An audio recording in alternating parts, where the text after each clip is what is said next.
And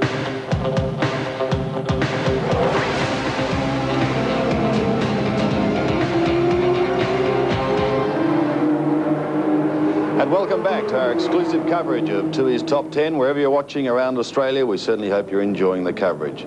Well, on race day, the spotlight tends to fall on the drivers in the great race, but of course, the race itself can be won or lost in pit lane. It usually reaches fever pitch there, particularly late in the day. Down in pit lane for Tui's Top 10 are John Brady and former champ way back from 1983. Sorry about that, John Harvey. John Harvey. Gentlemen, welcome. Thanks very much, Sandy. Harvey, it wasn't that long ago, I remember, but the interesting thing about the pits here today, particularly for the top 10, I suppose, is almost the air of fatalism about the guys. There's 5 seconds between the Nissan and the 10th car, the David Parsons Sierra, and really that's a huge ask for anybody. Yeah, I've found that they're generally pretty relaxed there in the pits, and I think most of them have just accepted that the Nissan is so fast, and assuming they have no problems, they're going to run away with this race. Well, the other interesting thing at the moment is that everybody virtually is in race trim, and that means what you see in the top 10 today is what you're going to see on the track. Yeah, that's true, and they may not necessarily improve on the yesterday's qualifying times. Being in race trim, they'll be looking after their cars because really tomorrow is the main event. Mark Skaife, of course, is going to drive the Nissan, the Jim Richards Nissan. Richards will start it tomorrow. Skaife gets the luxury of going around in the top 10. It's going to be interesting to see how he goes in that car. He'll be out to impress with a good time. Let's take a look at the whole top 10. Mike Raymond keeps us up to date. Heading the top 10 parade today, Mark Skaife in the Nissan GTR. A fabulous qualifying effort of 2 minutes 12.84 seconds. Next in line, the GIO GTR of Bob Forbes Racing, with Sydney's Mark Gibbs in the hot seat. Third fastest on corrected time, the number 30 Peter Jackson Ford Sierra with Glenn Seton at the wheel. Fourth on the pole queue is the second factory GTR, to be driven in the great race by Drew Price. Fifth fastest is Tasmanian John Bowe in the second of the Shell Sierras. Sixth fastest, the first of the MOBIL Commodores, with Larry Perkins in charge of cockpit duties. Seventh, the mountain master himself, Peter Brock in the 05 Aussie V8. Eighth quick, the pride of Queensland, Dickie Johnson in the number 17 Shell Sierra. Ninth in today's lineup, the number 16 Holden Racing Team Commodore of defending champions Win Percy and Alan Grice. And rounding out the 10, the second Peter Jackson Ford Sierra of Tasmanian David Parsons. Car 35, Peter Jackson Sierra, David Parsons from Tasmania at the wheel. One hot lap, there's the green flag, and away he goes. Tremendous performance from Parsons in qualifying leading up to this race. He's been out of the saddle for some time and put in a remarkable lap on Friday. Came in at a 17.54. A newcomer to the turbo car. He's been very successful here in Holden Commodore products over the last few years, but he's come to terms with the little 2-litre turbo very effectively. Had a stint with the Brock team some years ago, which was enormously beneficial to him, and he is, for the little driving that he does, one of the quickest men around. This car is in race trim, whereas the team, or the sister car to this, that will be driven by Glenn Seton, still has the practice engine in, so we can expect some fireworks perhaps a little later on. Parsons, though, with race turbo boost on the car. David's just holding the car nicely on line at the moment, not overdriving it, and I think he'd be pretty mindful of the fact that pole's an impossibility, but it's very important to have the car in good shape for the race. Skyline. Car looks pretty conservative over there. He's always been very quick in this part of the track, through the dipper and down towards Forest Elbow. Got good rhythm. It must be said that the Seton Fords have been running very well all week, and they did extremely well in the Shell Touring Car Championship this year. They've been in a 3-year development cycle with these cars, and they're running on Bridgestone. 1 minute 30.81 at Forest Elbow. That'll give us a benchmark to judge some of the others against. Just a tad under 300 kilometres an hour as he goes through Caltex Chase. Makes his ground back to the right-hand side of the road. Looks like being a good, tidy, neat lap from David Parsons. A little bit sideways as he heads towards the Bridgestone Bridge.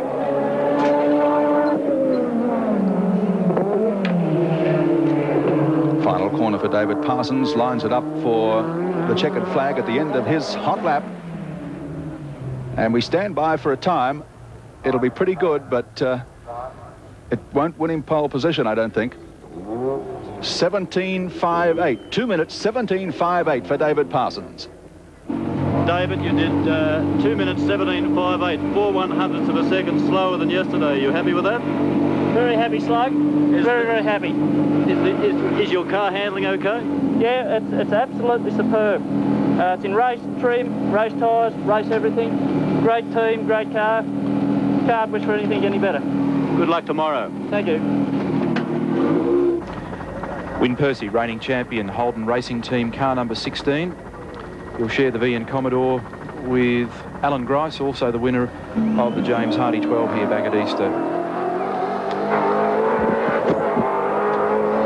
Be very interesting to see how this car runs, Gary. They've put a lot of effort into getting the car into the top 10, and Win's pretty comfortable and psyched. We've had a few dramas during the week, just getting the car in the trim that we wanted. Win Percy leaves us at the end of this season after having spent the last couple of seasons running professionally in Australia. He's 48 years of age, lives in Melbourne, 3 times the British touring car champion. He's twice won the big one, the Spa 24-hour. He was second in the European Touring Car Championship in '86. Of course, last year he won the big one here. In fact, he's now taken just about all of them, the Grand Slam, if you like. And the clock is about to run on Win Percy. One of the world's most successful touring car drivers. Win Percy has never competed in the top 10 before. Yesterday recorded a 2:16.96. The car actually has been set up in race trim. Last night the boys were up until all hours putting in new diff, gearbox, engine, all of the peripheral items. So Win not only wants to try and go quick, but he has to try and keep the package in good shape for tomorrow. Uses all of the road on the exit at Repco Corner.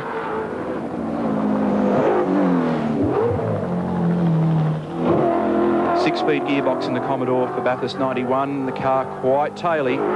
Second gear out of there, changes up to third, heading up towards Reed Park. Has a little dab of the brakes just to settle the car down so that he can drive quickly here. Changes up to fourth as he goes beneath our camera point. Clips a little bit of dirt. A lot of Holden fans on the hill loving this.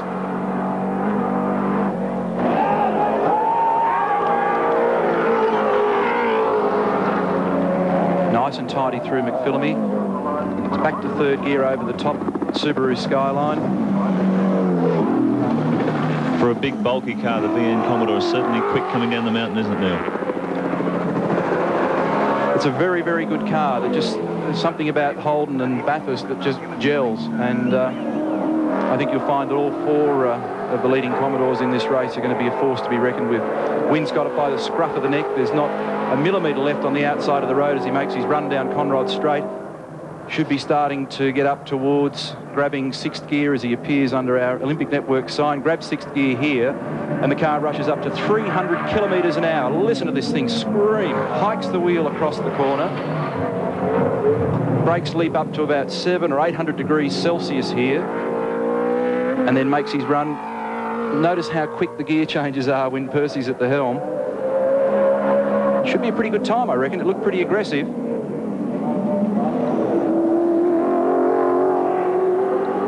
Nice straight run onto pit straight, checkered flag out. Win Percy completes his hot lap of Mount Panorama, and Holden fans keep their fingers crossed for a good time. Yesterday a 2:16.96.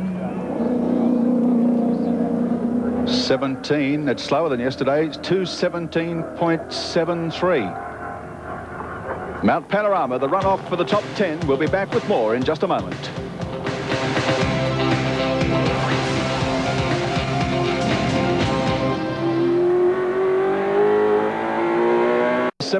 The Shell team, Dick Johnson. Look out, folks, because here's a man who is intent on putting in a very, very quick time here to improve his position.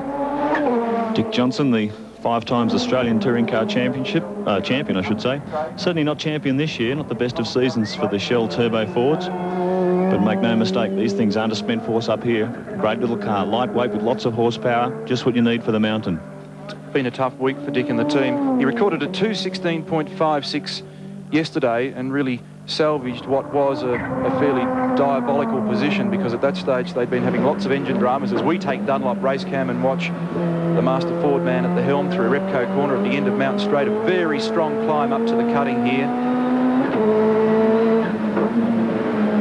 Awkward gear change there through the cutting. The big drama here with the Sierra is that when it comes on boost, it really burns up the rear tyres, so Dick tries to use all of the road. They've had a few engine niggles throughout the week. I think it's been pretty frustrating for the Shell team. Dick will want to try and put that behind him now with an aggressive lap to shut all the knockers up. On the top of Mount Panorama, Dick Johnson working hard at the wheel as he comes from the skyline. Oh boy, he is really moving. Had the inside rear wheel off the deck that time. He was half a second quicker than Win Percy yesterday. Up on two wheels through the dipper. Johnson started from the front row of the grid for the last 3 years, so he's got something of a tradition to maintain there. Almost certainly the hardest car of the big three to drive. Skinny little tyres, heaps of horsepower, and damn fast. Boy, they're quick in a straight line. Fastest man so far on the split time with a 1:30.38, 2/10 quicker than David Parsons at the top of the mountain. 300 Ks here as we look through Dunlop race cam out the windscreen. Goes back a gear to 5th through the kink. Through the S's out beneath the Caltex Chase and then down towards the Bridgestone Bridge. He's got a pretty good-looking lap going here, I reckon, Gary. Yep, certainly has. This is going to be the fastest, I think, so far. Dick Johnson about to line it up for the checkered flag. Eyes on the clock. Fastest to the top of the mountain. Clock stops, about to get the time, and I think he'll be pretty happy with that. A hard lap, a clean lap. And the time for Dick Johnson, 2:16.03 for Dick Johnson, the first of these guys to get into the 16s. And a second and a half faster than the previous best time. So Dick sets the pace of the moment. Dick at 2:16.03, you certainly got around and got it moving there. It wasn't too bad, you know. That's basically, I'd like to think I could run the race like that. Well, the question is, can you?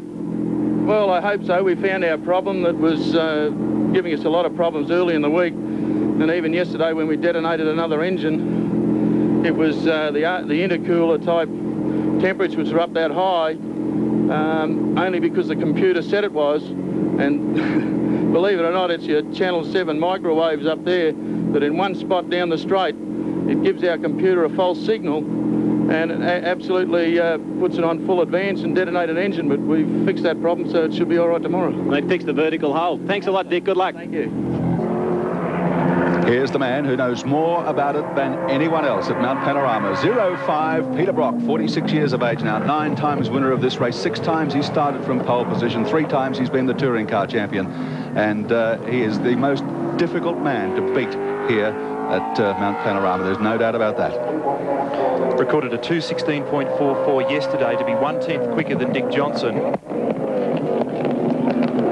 Always raises the game, as it were, for his performance at Mount Panorama. I know he was looking forward to trying to do a great job today.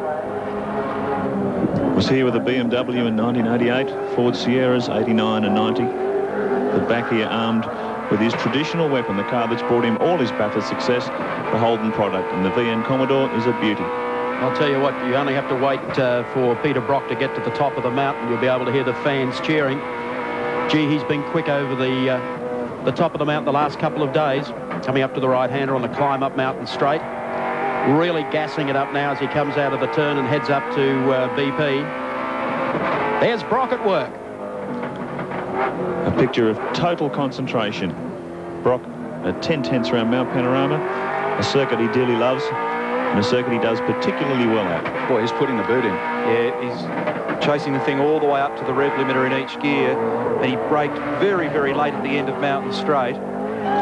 Look at the car leap over there. It's set up reasonably soft. The front left wheel was about 18 inches off the deck, I think, through Reed Park. And listen to that crowd. Look at the rear wheel. It was off the deck over the top of McPhillamy. Oh! Oh! Listen to the crowd. They're loving this. The Mountain Master, Brock, 9 times winner, back in a Holden, and gee, he's really on the limit. And is not running the race engine, running a practice engine, so he can afford to give it everything. The crowd might be loving it. He wouldn't have liked that moment. That cost him time getting sideways there. He had to lift off and get the thing recovered. Little puff of smoke in the front brakes as he uses absolute maximum turning into Forest Elbow. Comes out of Mazda corner, heading down the front straight. Went up Mountain Straight at 246 kilometres an hour. Listen to it scream now. This new VN Commodore, apparently 20 kilometres an hour faster in a straight line than the old VL. Fastest time at Forest Elbow, 1 minute 30. Oh, that's dancing round better than Fred Astaire. This is absolute. It's beyond 10 tenths. It almost looks like 11 tenths. Brock is right on the limit. Did 277.8 kilometres an hour as he got it sideways out of the chase. That's going to be costly. You could see him feeding in more lock from that side-on shot. He was very sideways coming the ripple strips, slides a little bit under brakes. Yeah, 2 costly moments. One up at McPhillamy, the other coming out towards the Bridgestone Bridge. That time he got up on the red and white painted edge of the ripple strip and the car got very sideways. 16.07, 2:16.07 for Peter Brock. Certainly a big improvement, but he won't be happy. Gee, it makes you wonder, 07, without those couple of glitches, nearly probably would have been in the 15s, do you think?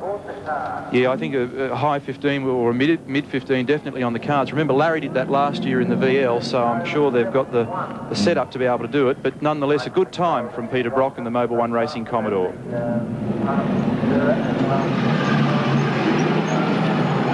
Peter, a classic fast lap you've done, a 16.07. You made a couple of little mistakes, mate. Yeah. What about McPhillamy Park?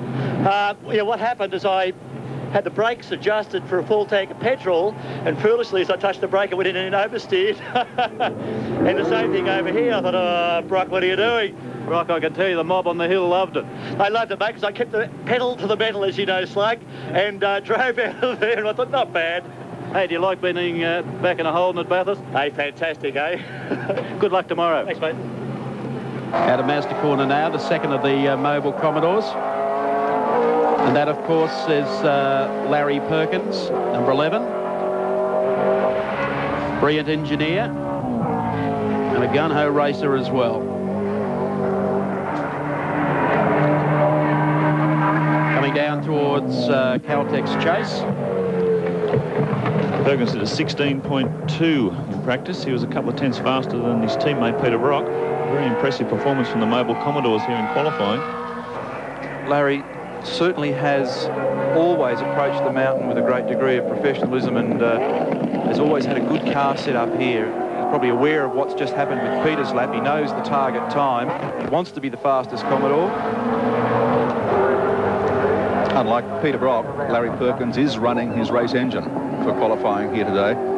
So I don't think he'll be too inclined to detonate the thing, but by the same token, he's out to improve the time, and is the man certainly capable of doing it. Yes, Larry gets all swept up in this, though. He loves a quickie, and he puts them together rather well round Mount Panorama. Exhaust puffing out the exhaust of the 308 5-litre Holden. A fabulous sounding car. The tradition of Bathurst has certainly been built on V8 products, and it's great to see them here doing so well. Heading up to BP Cutting.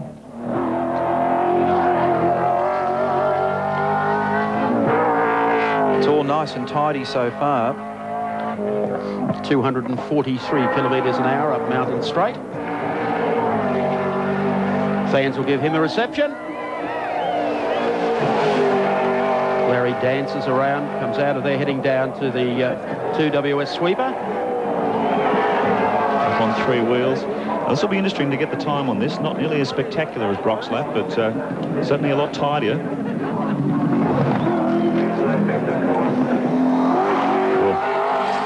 Throws it through the dipper. Has not missed a beat. That's usually where the time comes from. Nice and smooth. Yeah.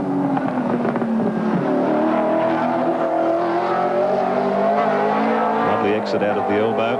That'll give him a good terminal speed. Split time to the elbow was a 30.9, so... No, a 30. So quicker so far. There's nothing left in reserve now. Larry Perkins has it all the way to the floor. Listen to it. Car dance around and swings through that 280 kilometre an hour sweeper, hard on the brakes. This This is a very sweet, tidy lap from Larry Perkins, and I wouldn't be surprised if it's the fastest. 277.9 kilometres an hour down Conrod Straight. Last turn coming up. Check a flag at the ready. And the MOBIL 11 car with Larry Perkins at the wheel across to register his time. And it'll be a quick one. Probably the fastest of the V8s. 17:01 is the time for Larry Perkins, so he's not quite as quick as the master, Peter Brock. Larry, at 2:17.01, it looked very neat. What did you think? Well, I felt neat. As good as I could do on our race setup. No, just a clean run. Is it going to be enough to catch the Nissan through a day? Oh, time will tell, but on paper the Nissans are quicker. They're a racing car, not a touring car. Good luck, Larry. Thanks a lot. We'll be back with more of the Tooheys Top 10 in just a moment.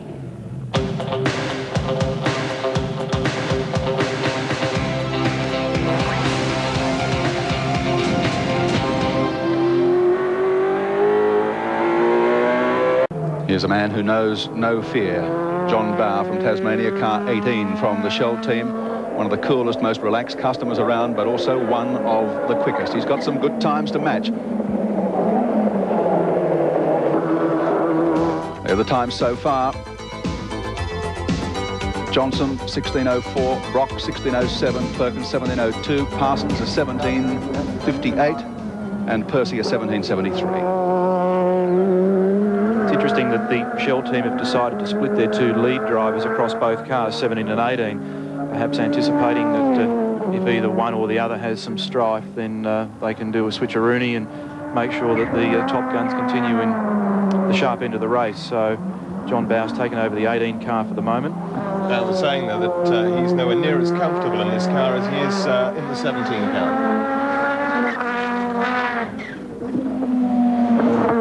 Looking pretty tidy so far.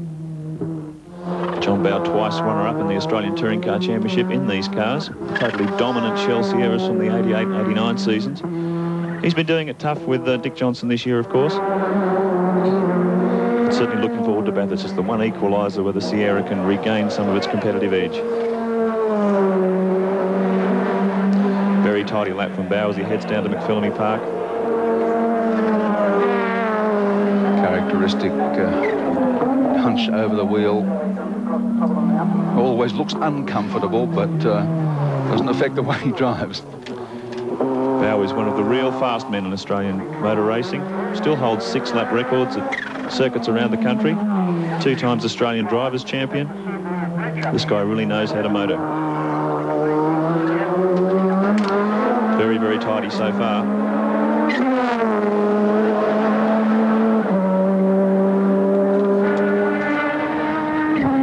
Quickest man so far at the Forest Elbow, 1:29.89. This has been a really good lap. There hasn't been one mistake. It's been hard and aggressive all the way. Haven't seen the car offline or out of shape. Chances are that John's going to be the quickest of the bunch so far. Plenty of opposite lock coming out through the right-hander exiting the chase. 284 kilometres per hour down Conrod. This car running Dunlop tyres. Lining up for the checkered flag. Got to be in the 15s here. Got to be 2-minute 15 something, I think. Because it's almost a perfect lap from John Bowe. Classic. It's going to be a great time, there's no doubt about it. 15.68. 2 minutes, 15.68. Fantastic.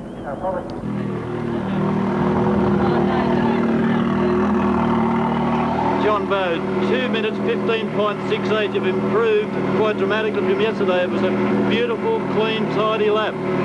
Well, John, I was trying to be careful, but the good thing about the Tooheys Top Gun is you get a lot of exposure for your sponsors. The bad thing is you can toss it into a wall. I was trying to keep that balance, you know. You did it perfectly, John. You think you're looking good for tomorrow? It didn't feel too perfect, but it's not a bad time, is it? It's an excellent time. You're the fastest so far. Do you think you can stay ahead of the Nissans? I don't think you can drive like that for 40 laps or 160 laps. Here's a man with a handful of KART, Drew Price, in the second Nissan Motorsport entry, the Nissan GTR. Drew Price drafted into the Nissan team for the Tooheys 1000 1991. Doing a good job considering the lack of time he's had in the car. 8 times Australian go-kart champion. That's where he started his racing. Spent a lot of time with Toyota Team Australia and Corollas over the years. Drove with the Peter Jackson Sierra team last year and now returns to the mountain aboard a Nissan. He's also done a couple of seasons in open wheelers in Formula Holden, as it was known then, and hasn't been in the touring cars much lately. He's run a little bit wider here than I think he probably would have liked to. He really enjoys driving the car. It is such an amazing touring car, or as Larry described it before, a racing car. There's just no doubt that when you're driving 4 wheels versus 2, there's an advantage. No doubt about it at all. And I'm really looking forward to the time from Mark Skaife when he grabs the #1 car by the scruff of the neck. This is Drew Price, car number 2. Nissan deciding in the end to run 2 cars for the Tooheys 1000 this weekend. Initially there was a plan to run only 1. The other driver that's been drafted in is a former production car expert from the Central Coast, Gary Walden. Skyline, Price looks neat and tidy.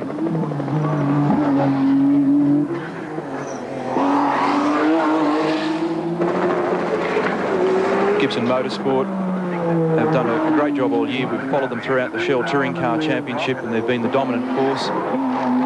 Organisationally and technically, it's a very good team, and obviously they've got the great product at the moment for the job.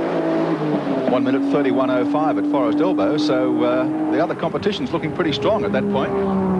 Yeah, the Price Walden car has been run fairly conservatively all week. I guess that's always been the race plan, to have it as a fallback for the #1 car, and they've stuck to their game plan like clockwork. 5 minutes into this race, the order of the top 10 from the Saturday will mean nothing. So unless you're the bloke chasing pole, and I think there's really only one bloke in that hunt at the moment, then I don't think there's any point trying to hang it off the wall. Drew Price comes down into the left-hander now for the final time. Checkered flag, copybook lap from Drew Price. Nothing untoward. Good time. About to come to hand. And I think he'll be pretty pleased with it. Fred Gibson certainly will. 16.30. 2 minutes 16.30. Drew, just a little slower than yesterday, but you get the feeling you might be able to hold that without much trouble. Yes, I think so. I was wanting to make sure I was being a little bit conservative, because I think tomorrow night everyone's forgotten about today, so tomorrow's more important. You're pretty happy you'd be able to keep cruising at that speed around most of the day? No problem. Yep, the car's fantastic. Good luck with it. Thank you. Coming down to Caltech's Chase, the number 30 car driven by Glenn Seton. Glenn, 26 years of age, from Melbourne, second in the Australian karting title, 80 and 81, second at Bathurst in 87, and of course runner-up in the Australian Touring Car Championship also in 87. Won the Sandown 500 and the Endurance Championship. We can expect a few fireworks from Glenn. Word from the pits is he's still running his practice engine, so there'll be plenty of boost going into this thing. And he'll be hoping to maintain the form that he's held throughout this year in the Australian Touring Car Championship. Certainly the class of the Turbo 4 runners this year. Yes, he certainly has been Mr. Consistency. Had a good package all season. Glenn has driven brilliantly. Heading up to Mountain Straight, the right-hander now. First round on the mountain in 1983 with his father Bowe in a V6 Ford Capri. That was 7 or 8 years ago now. It's just a totally different proposition. 255.90 kilometres an hour on the way up Mountain Straight. That's very quick up Mountain Straight. I think Glenn's aim here is to try and get up on that front row. This car's performed fabulously all year. They're running on Bridgestone rubber. I think all bar Sandown way back at the start of the year, they've had a very reliable run. Did have a few niggles at the Sandown 500, but then who didn't? Coming down towards the dipper. A typical Glenn Seton lap this, nice and tidy, keeping it off the rough stuff. Whew, very close to the wall. Nice and accurate as he came down the hill. Very smooth lap so far out of Mazda corner. Glenn Seton beneath the GIO bridge, and he has that thing wide all the way to the floor. And he has the honour of fastest time at Forest Elbow, 1 minute 29.67. Watch him on the approach to Caltex. very, very neat. This is a great lap from Glenn Seton. Sure is. 287.4 kilometres an hour down Conrod Straight, really motoring. Last corner coming up now for the Peter Jackson Sierra, car number 30, Glenn Seton at the wheel. There's the checkered flag. You should be fairly proud of that one, Neil. That was very, very smooth. Yeah, that was an excellent time, and I should think it'd be the fastest to date. 2:14.90 for Glenn Seton. Tremendous time. So Seton sets the new standard, the first guy into the 14s. And a great lap from Seton. That should make his team fairly proud of their young charge. Only a couple of Nissan GTRs to come, which can knock him off pole.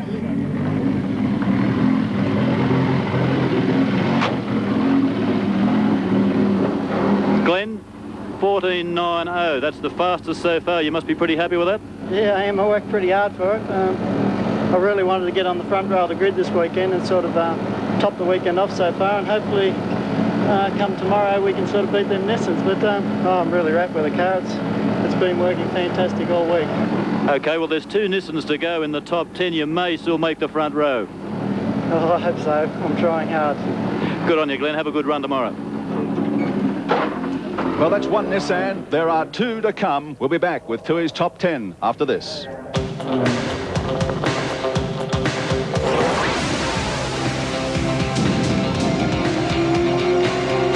GIO Nissan, Mark Gibbs is at the wheel.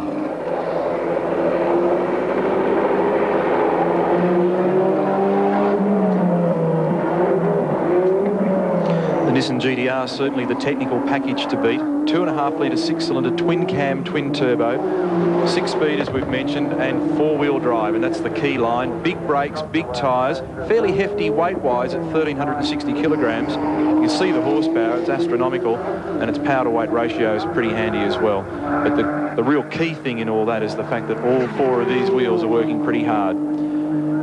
Last year in our Tui's 1000 coverage, we detailed the computer technology involved in driving these 4 wheels.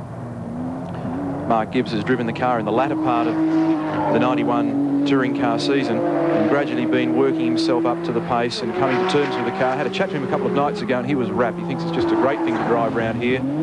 Production car race, and now settling very comfortably into the role of front runner in touring cars.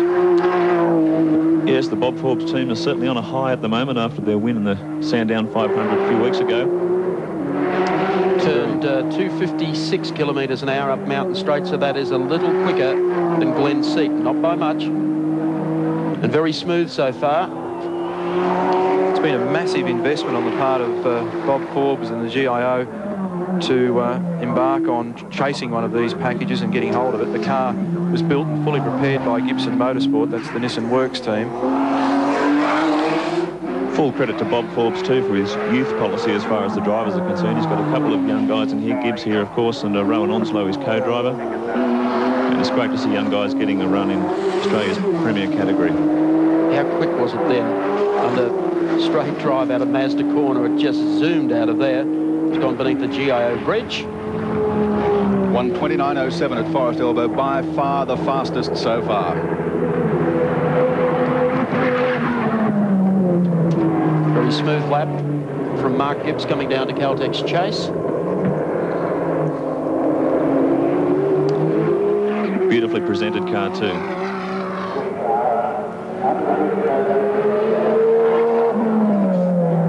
Last corner coming up now, 285 kilometres an hour down Commodore Straight.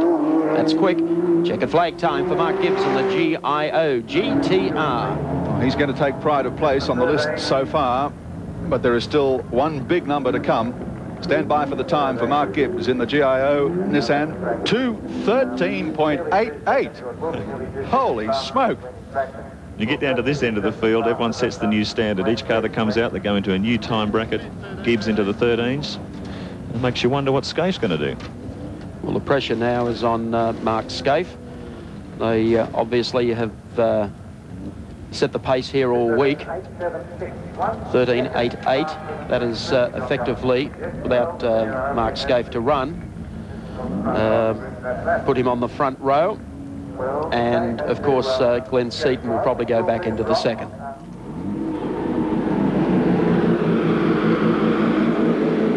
Mark, you upstaged them at Sandown at 2:13.88. Can you do it again? Oh, not straight away, no. That was a good lap, wasn't it? No, actually, I was quite surprised. We've got our race motor and race everything in it. All we've really got to do is fill it up with gas and go for the race. So I was very surprised. The Dumos we put on the car are obviously working better than I thought. You're obviously on the front row, but do you reckon Skaife can better that or not? Oh, mate, good luck to him if he can, yeah. Good luck. Thank you. There is but one question to be answered here, and this is the man that's going to answer it for us. Mark Skaife in the #1 Nissan. 24 years of age, from Melbourne, formerly from the Central Coast. KART Grand Prix champ, 82-83, 2-litre touring car champion in 87, Australian off-road champ in 1988. A very talented young man, first in the Sandown 500 in 89, and runner-up to Jim Richards in this year's Shell Australian Touring Car Championship. We're all expecting some fireworks here. Skaife was doing some sensational laps earlier in the week. Certainly set the pace. An amazing time, 12.8 seconds earlier in the week. And this is a moment I'm sure he and Fred Gibson have been waiting for. Just last weekend, he added the TUI's Australian Drivers' Championship to his credit, so he's the reigning Australian champion. I reckon we'll probably see something in the low 12s unless he tries to overdo it too much. Still only 24 years of age, but with a wealth of experience. Has been involved with Nissan's development programs with the Skyline before this, and of course this awesome car, the GTR. He does a lot of miles, and he's very quick. This is where the GTR is so fast coming out of this corner of the cutting. They probably pick up 10 or 15 kilometres an hour on the two-wheel drive cars out of that corner, carry it with them all the way across the top. 258 kilometres an hour up Mountain Straight for Mark Skaife. Gosh, you could have picked up and carried one or two other competitors. Total concentration from the youngster.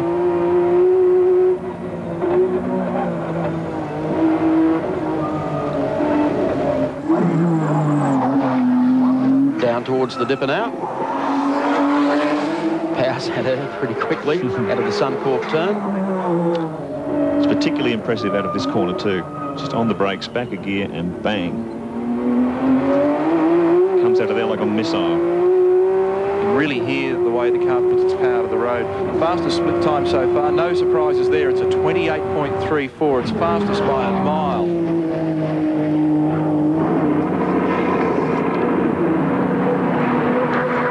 Screaming down towards Caltech's Chase.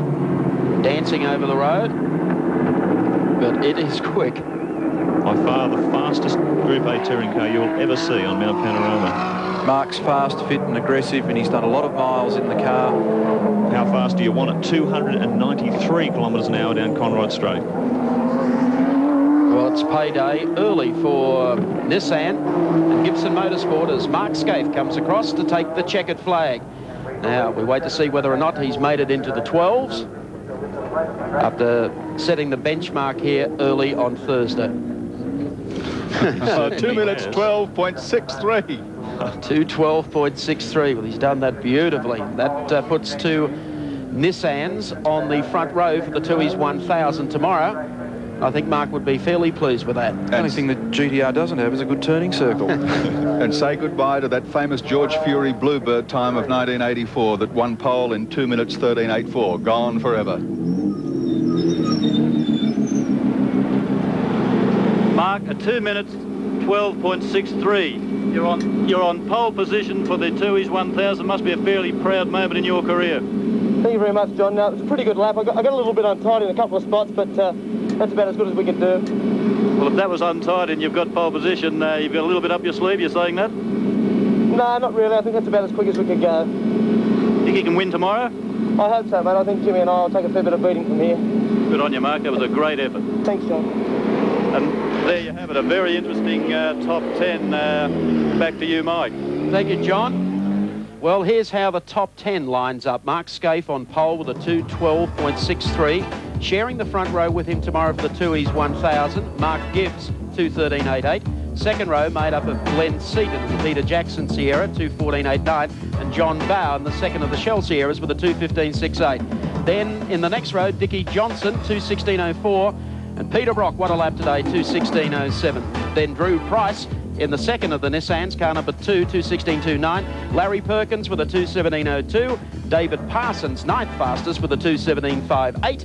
And rounding out the 10, Win Percy with a 2:17.74. We'll take a break from Mount Panorama at Bathurst, and we'll be back for the presentation.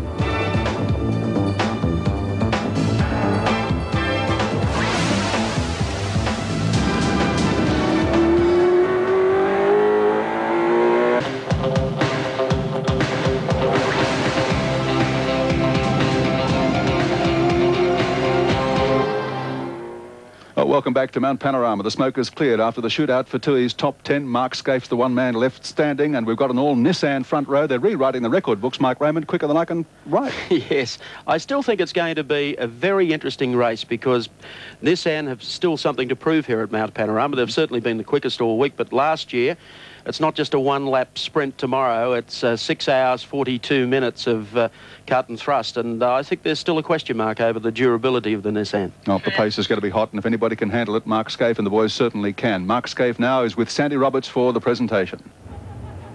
Thank you, Mike. A fantastic performance by 24-year-old Mark Skaife. He is the top gun, and to make the presentation now of the fantastic Tui's trophy, please make welcome the Managing Director of Tui's, Mike Westling. Thank you, Sandy. Mark, well done. That was certainly a top lap. You've laid down the gauntlet on behalf of the Nissan team for tomorrow morning, and I'm sure we can expect great things from you. It's certainly been a great week for you. Early this week, Mark won the Tui's Drivers' Championship, so he certainly must have his sights set high for tomorrow. Mark, well done, and wish you and all the drivers a great race tomorrow. Congratulations. Thank you very much. Mark, congratulations, a wonderful performance. Really, you've had a wonderful week, haven't you? Yeah, we have, Sandy. You know, the team's done a fantastic job this year, and this week's been no exception, so, you know, all's looking pretty good for tomorrow. I think it was 297 k's down Conrod. Can you crack the magical 3? Oh, you know, I think that's probably as fast as we can go, but, you know, tomorrow it's not a race of that. It's a long race, and what we've got to do is be there at the end. We certainly hope you are. Congratulations again on a magnificent performance. Mark Skaife, we'll take a break. Back with more in just a moment.